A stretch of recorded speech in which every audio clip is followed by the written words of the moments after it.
Alright, you should have viewed the podcast on how to count significant figures. What we're going to go over now are the rules for rounding when dealing with multiplication division. So you can add these to the LE measurement notes that we've been taking before. So this is the rules on rounding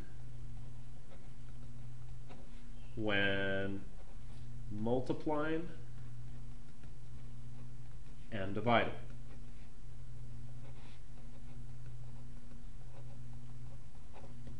Now,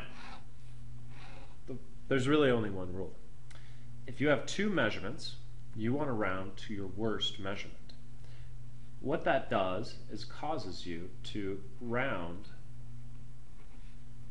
to the measurement with the lowest number of sig figs.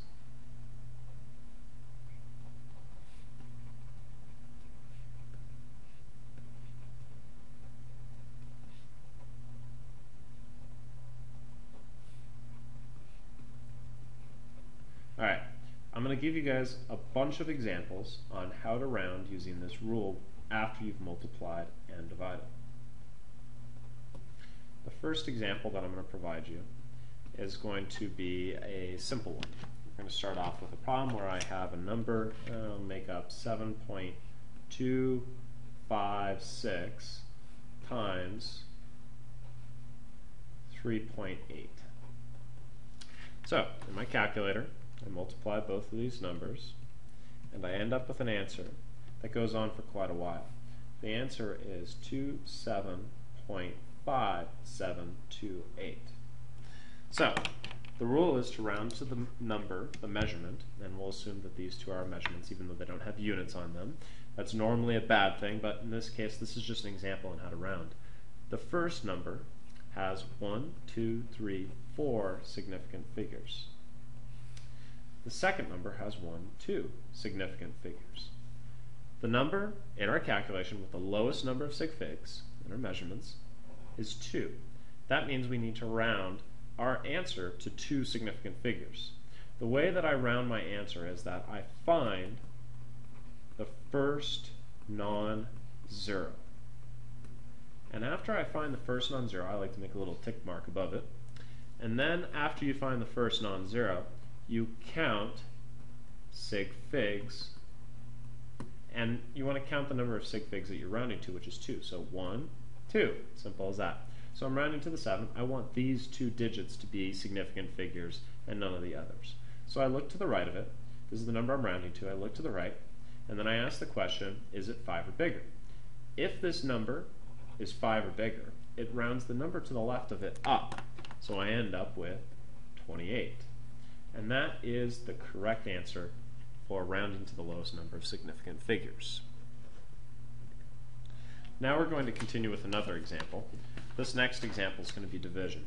Say I have the number 0.052 divided by 60.3.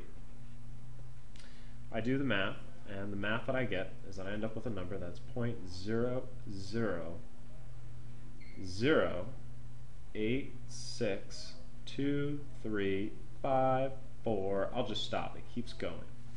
So we obviously want to round this number off.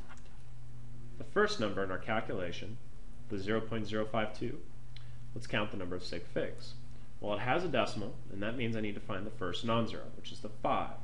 That means that the 5 and everything else to the right of it counts. So this is significant and this is significant. So my first number in this calculation has a total of 2 sig figs. My second number, well, this 0 has to count because it's squished between 2 non-zeros. So it has 3 significant figures. I always round to the lowest number of sig figs, and that would be 2 significant figures. So in this problem, to round it, I start reading left to right, and I find the first non-zero. Here it is, 8. So I see an 8, I see a 6, and that's my 2 sig figs I'm rounding to, so I'm rounding to the 6. I look to the right of it, and I ask, is it 5 or bigger?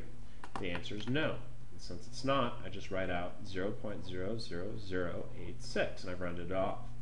It might also be more helpful if we write it out as 8.6 times 10 to the negative 4th. It's not required, but this shortens up the expression a tad, especially when you're working with your calculator. Alright, now the next problem is one that a lot of students often make mistakes with. This is another example. Say I have 56.04, and I'm multiplying it by 4, something kind of simple. And then I get an answer that's 224.16. And if you're thinking right off the bat, you're thinking, gee, my lowest number of sig figs out of these two numbers that I'm multiplying, it's the 4, it only has one sig fig. You're right. You don't even need to look at the other one. So you look at the right, you look at the answer, and we're going to count one sig fig, the 2. That means we're rounding to the 2. So I know I'm rounding to this. I look to the right of it, and I ask, is it 5 or bigger? It's not. So you drop it off. But you need to keep the places as zeros. You can't put your number on a weight loss program and round it to 2. That doesn't make any sense. You need to round it to 200. When you're doing it up here in this previous example, the reason why I dropped off all of these numbers to the right is because if I left them as zeros, they would all be significant. Over here, if I add these zeros, since there's no decimal, they're not significant. I've rounded my answer to just one significant figure. Also, I don't change the place of the 8 and the 6 by not leaving the zeros in on this number. Down here, if I leave off these zeros, my number goes from 224 rounded to 2, and that doesn't make any sense. It totally changes the value of the number that you're working with. So when you're dealing with larger numbers, make sure you fill in the zeros when you're working left of the decimal place. That's an example of how to round with multiplication and division using the rule that we round to the lowest number of significant figures.